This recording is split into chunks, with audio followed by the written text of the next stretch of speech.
year, but was announced at CES around the AT&T Work platform. It's another question about partners, but where are you going with that? I saw another announcement from Good Technology around what they were doing with you on the split billing capability, and I'm quite interested in, you know, how far that's going. I saw that, I understand that it's related to a requirement that, or a case in California to do with employees reclaiming costs of mobile phones, voice. But is that, I mean, is that something that you're, a capability that you're developing across the board for all applications? The technology, I think, was around messaging applications. Mobile device management. Inside the container. So you're hitting on a key trend that frankly I should have brought up earlier. I'm glad you mentioned it. It's the bring your own device trend, and so a lot of what I've talked about, the video communications and, you know, sort of the employees and how they collaborate, a lot of times is on devices that are also their personal devices, and CIOs, this creates an opportunity and a problem for CIOs of companies. The opportunity is they don't have to buy the devices. You know, the employee buys the device, brings their own device, and you know, then they can expand sort of the sphere of employees that work, you know, from home or remote locations or whatever. The problem is, how do I pay for it as a CIO? Because the employee doesn't want to pay for the freight. You know, they don't want to pay for the capacity and the usage of corporate applications on their mobile device. And the CIO also is concerned about security.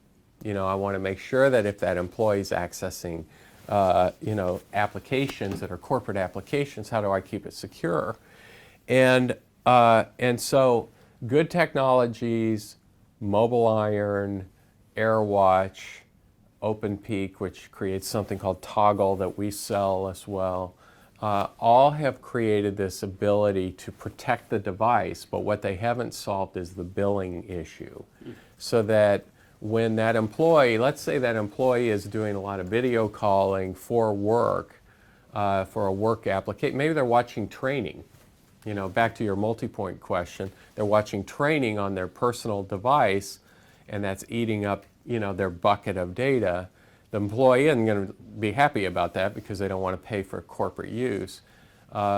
So this work platform, it leverages our billing platforms, really. I mean, one of the competencies that we have, we don't advertise it, but one of our competencies is billing, right? Because we bill, you know, consumers and businesses across the board, and so this work platform allows for the split billing. So an application that is work related, that bill and that usage is counted and then billed to the company as opposed to the employee.